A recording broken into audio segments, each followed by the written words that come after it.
Hey, what is up guys, and welcome back to Predatory Exotics.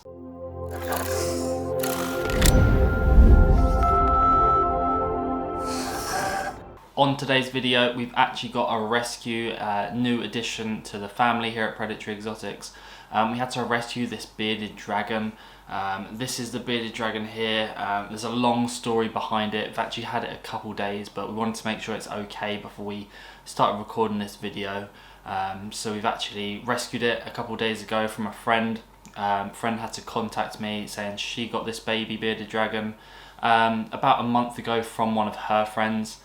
They unfortunately had a change of circumstance, which means they couldn't carry on looking after it. They moved house, they weren't allowed pets. So it's not always that they don't want the pet anymore, they can't take care of it. They just had a change of circumstance, which means they couldn't take care of it anymore. So they gave it to my friend, and she had it about a month, and then she knew obviously I loved all the reptiles, and was asking if we could basically take it on, and I said yeah, of course. It came with all the enclosure set up. The enclosure setup isn't perfect by any means, but we are going to improve it. We're going to do loads of different changes to it and give it a new home. But if I introduce you to the new bearded dragon, this is the bearded dragon. Literally had no idea what it was going to look like. I literally got a few pictures, couple pictures of it as a baby. It's got a bit of stuck shed on it at the moment. But this is it. It was thought to be a boy, and it was called Gareth. And we believe it is a girl. We've tried to shine a torch through its tail to see if we can see any of the sex organs, any of the hemipenes, but it seems to be pretty clear through there, so we do think it's a female. Obviously this is a bit of a change, but she's really handleable. As you can see, I've got her out the whole time in this video. She's just been underneath a hotspot warming up, but she's a really friendly bearded dragon. As opposed to sometimes Loki can be a little bit cranky, and can't always give him to kids and stuff like that. And hopefully this will be a good ambassador for the channel.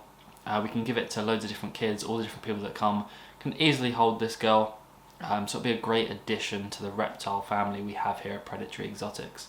So what kind of bearded dragon is this? We thought it was literally just going to be a wild type bearded dragon. Normal browns, nothing special. But I think it's actually hypo. You can see its nails are clear, which is indicative of a hypo. And we think it's some sort of colour morph. So usually they would be that darkish brown with dark brown spots and stuff like that. But it's very orange, and it's actually got this greyish purple barring on it. So there's no way we're going to ever be able to tell what kind of morph it is.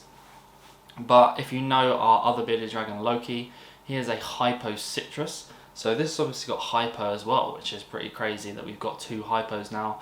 And then it must have some sort of orange or some sort of genetics in it. It's hard to tell, don't even know where they originally got it from. If they got it from somewhere like Pets at Home, you never know what kind of genetics because they breed so many different bearded dragons. Or if they actually went to a specific reptile shop to buy their bearded dragon. But this one's lovely and friendly, and so glad we got it. And I don't know if she'll sit up on my shoulder. But she came with the tank and everything like that. So behind me you can see there's a 4x2x2. So they've got the right size enclosure, nothing wrong with that. 4 foot by 2 foot by 2 foot. Obviously it is a little bit big for her at the moment because she's around about, I've been told she's about 5 months old. So she will obviously grow bigger and be perfect for this size tank, but there are some improvements. So she's got a lino bedding, or lino substrate, I don't know what you want to call it. So there was a craze a few years ago where everyone wanted like tile flooring and stuff for their bearded dragon to reduce the risk of impaction.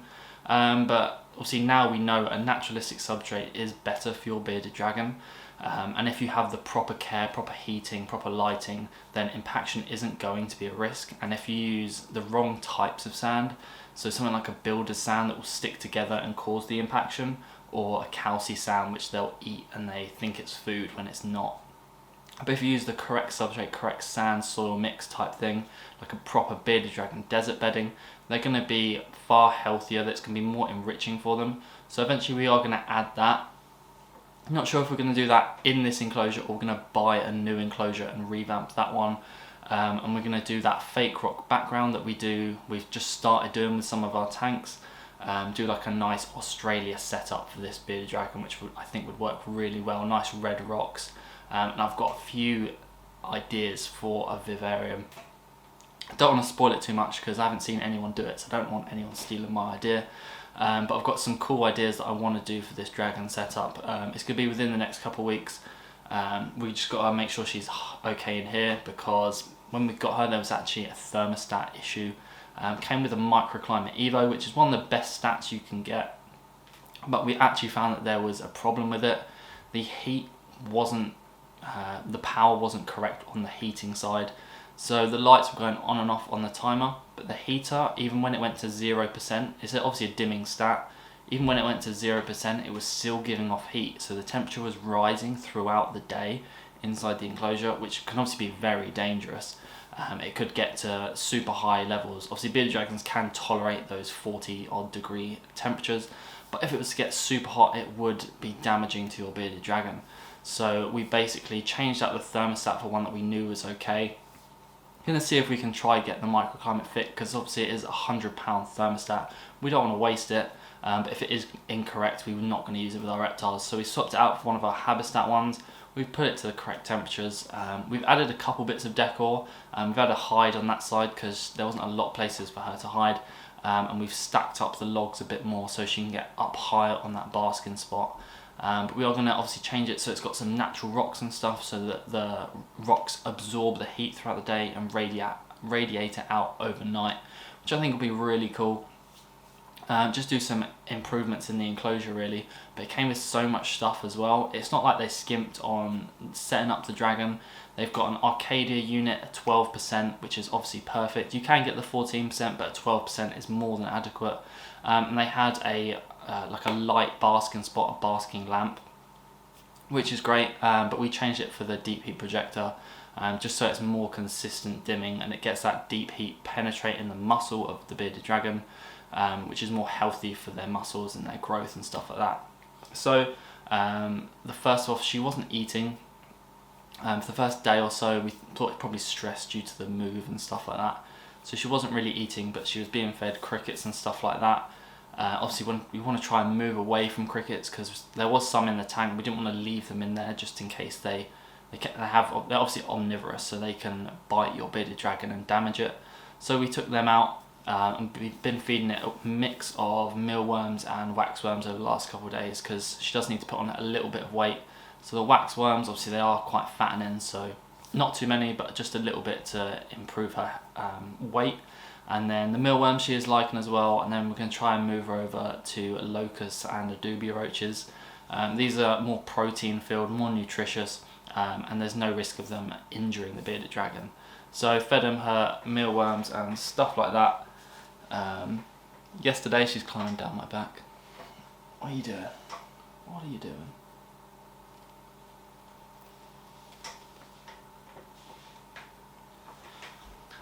So stop her climbing down my back. So yes, we fed her the mealworms and stuff, and then tried some locusts, but I think she was full. And they did have all the different dusting powders and stuff like that. So we've obviously got our own dusting powders, all the different nutrients and vitamins and that D3, so she can absorb the UV light that is there. Make sure she can absorb that all, because that's what is really, we don't want to get an MDB. It looks like she was dragging her back legs a little bit along the lino floor.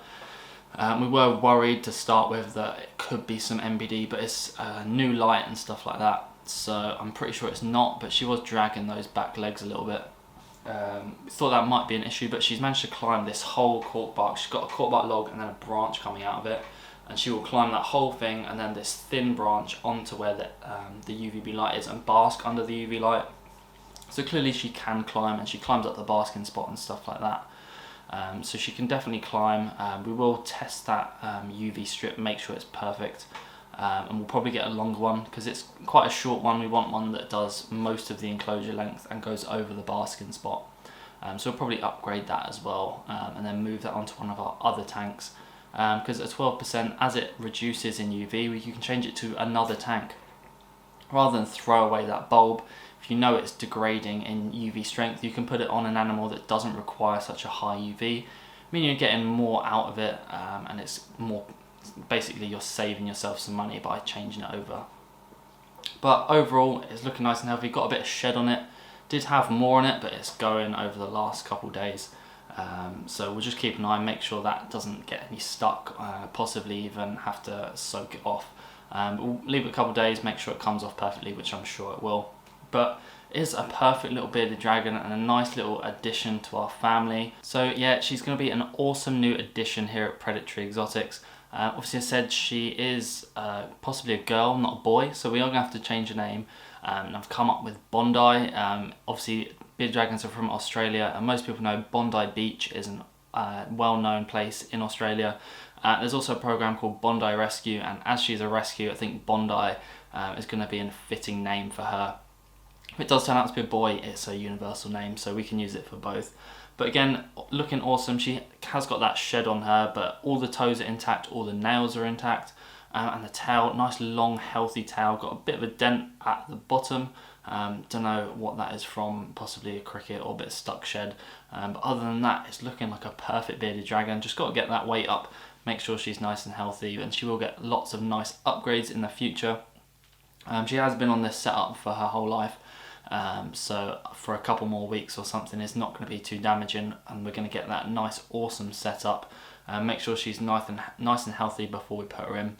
But I hope you have enjoyed this video. Please leave a like down below, comment if you like Bondi, if you think it's a good name, and don't forget to subscribe to the channel to see all the updates on this baby bearded dragon, as well as all the other animals in our collection. You'll see updates on all the different animals as well on Instagram, where you can see how this baby is getting on, as well as all the other animals. I'm glad you've watched. I hope you've had a good time, and we'll see you in the next video. Bye guys.